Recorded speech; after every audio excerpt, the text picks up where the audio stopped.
ملک یمن کے پاس ایک قبیلہ آباد تھا جس کا نام سبا تھا۔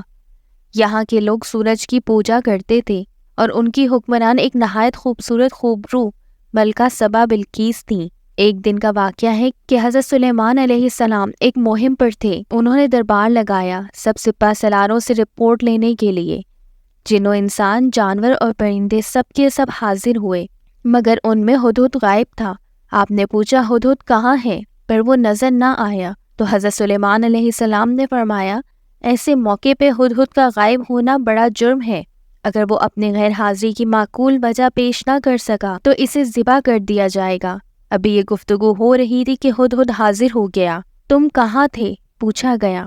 ہدہد نے بڑے احترام سے جواب دیا، اے اللہ کے پیغمبر، میں اڑتے اڑتے جنوب میں ایک ایسے ملک پہنچ گیا تھا جہاں کے لوگ شرک میں مبتلا دیکھے۔ وہ سورج کی پوجا کرتے ہیں۔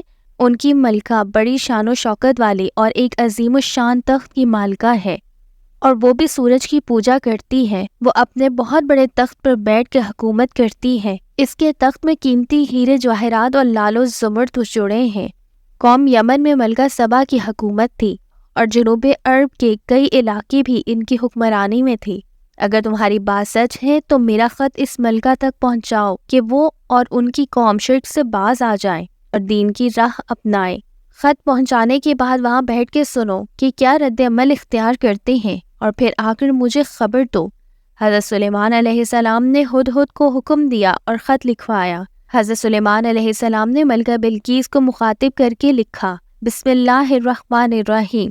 یہ مکتوب سلیمان کی طرف سے ہے۔ اللہ رحمان رحیم کے نام سے شروع کیا گیا ہے۔ مضمون یہ ہے کہ میرے مقابلے پر سرکشی نہ کرو اور مسلم امتی بن کر میرے پاس حاضر ہو جاؤ۔ سورہ نمل۔ یہ خط دراصل ملکہ سبا اور اس کی قوم کی طرف دعوت اسلام تھی۔ انہیں شرک سے ہٹا کر توحید کی طرف لانا تھا۔ ہدہد نے خط لے جا کر ملکہ بلقیس کی گود میں گرا دیا۔ اس وقت گرایا جب وہ سورج پرستی کے لیے معبد جا رہی تھی۔ ملکہ حضرت سلیمان علیہ السلام کا خط پڑھ کر حیران رہ گئی اور اس نے دربار بلوایا۔ ملکہ کے دربار میں اس وقت 300 کے قریب سردار بیٹھے تھے۔ انہوں نے جب خط کا متن سنا تو طیش میں آ گئے اور کہا کہ یہ ہماری توہین ہے، ہمیں اس کا سخت جواب دینا چاہیے۔ مگر ملکہ بہت سمجھدار تھی۔ اس نے انہیں سمجھایا کہ خط سے پتہ چل رہا ہے کہ یہ کوئی عام شخص نہیں، خدا کا پیغمبر ہے۔ ہمیں حکمت سے کام لے کر اسے آزمانا چاہیے۔ اگر یہ واقعی اللہ کے نبی ہوئے تو تحائف قبول نہیں کریں گے اور ہم ان پر ایمان لائیں گے۔ کافی بحث کے بعد یہ طے پایا کہ حضرت سلیمان علیہ السلام کی خدمت میں پہلے تحائف بھیجے جائیں اور انتظار کیا جائے کہ ہمارے وفد کیا جواب لے کر لوٹتے ہیں۔ ہدہد یہ ساری گفتگو سن رہا تھا۔ اس نے آ کر حضرت سلیمان علیہ السلام کو ساری بات بتا دی۔ دوسری جانب ملکہ بلقیس نے ایک وفد تیار کیا جس کے ہاتھ نہایت قیمتی تحفے، تحائف، غلام اور لونڈیاں حضرت سلیمان علیہ السلام کی خدمت میں روانہ کیے گئے۔ حضرت سلیمان علیہ السلام نے اس وقت کا ایسا شاندار استقبال کیا کہ وہ انگشت بدندان رہ گئے۔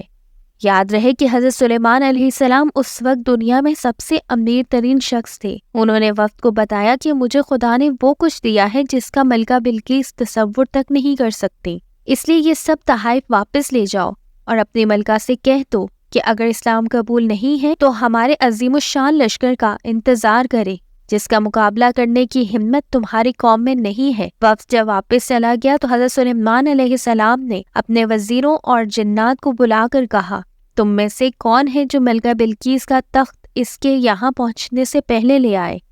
ملکہ سبا کا تخت 80 گز لمبا اور 40 گز چوڑا تھا۔ اس میں سونے، چاندی اور قیمتی جواہرات لگے ہوئے تھے۔ اسے اٹھانا تو دور، ہلانا بھی آسان نہیں تھا۔ ایک جن نے کہا کہ حضور میں دن ڈھلنے سے پہلے لا سکتا ہوں۔ حضرت سلیمان علیہ السلام کے ایک وزیر جن کا نام آصف بن برخیا تھا، وہ اسم اعظم جانتے تھے، ولی اللہ تھے۔ انہوں نے کہا کہ میں پلک جھپکنے سے پہلے لا سکتا ہوں۔ حضرت سلیمان علیہ السلام نے آصف بن برخیا کو حکم دیا اور ملکہ کا تخت لمحوں میں حضرت سلیمان علیہ السلام کے سامنے ان کی کرسی کے برابر میں موجود تھا۔ حضرت سلیمان علیہ السلام نے تخت حاضر ہو جانے کے بعد اس پر لگے ہیرے، جواہرات اور دیگر قیمتی اشیاء کو ہٹانے کا حکم دیا تاکہ اس کی شناخت باقی نہ رہے اور ملکہ کا امتحان لیا جا سکے۔ ملکہ حضرت سلیمان علیہ السلام کی سلطنت میں حاضر ہوئی تو تو اس کا پرجوش استقبال ہوا۔ اسے ایک ایسے محل میں لے جایا گیا جس کا فرش ایک مخصوص شیشے کا بنا ہوا تھا، جسے دیکھ کے گمان ہوتا تھا کہ شاید پانی کا چھوٹا سا تالاب ہے۔ لہٰذا جب ملکہ اس محل میں داخل ہوئی تو فریب نظر کا شکار ہو کر اپنے لمبے شاہی لباس کو دونوں ہاتھوں سے اوپر کر لیا تاکہ بھیگ نہ جائے، لیکن فرش پہ قدم رکھنے کے بعد ملکہ کو یہ جان کر حیرت اور شرمساری محسوس ہوئی کہ یہ پانی نہیں بلکہ فرش پہ لگے شیشے کا عکس ہے۔ ملکہ بلقیس کو جب اس کا تخت دکھایا جس کی شکل بظاہر تبدیل کر دی گئی تھی، مگر وہ اپنی ذہانت سے تخت کو پہچان گئی اور حیران رہ گئی کہ وہ اپنے تخت سخت حفاظتی پہرے میں چھوڑ کر آئی تھی۔ اسے اس بات کا یقین ہو گیا کہ جو شخص اس کے اتنے بھاری بھرکم تخت کو اتنی کم مدت میں یمن سے 1500 میل دور یروشلم کے شہر لا سکتا ہے، وہ یقیناً خدا کا پیغمبر ہے۔ یہ سب معجزات دیکھ کر وہ اور اس کے تمام لشکری حضرت سلیمان علیہ السلام کے ہاتھ پر مسلمان ہوئے اور کفر و شرک کی دنیا چھوڑ کر توحید کا پرچم تھاما، اور یمن اور جنوبی عرب میں اسلام پھیل گیا۔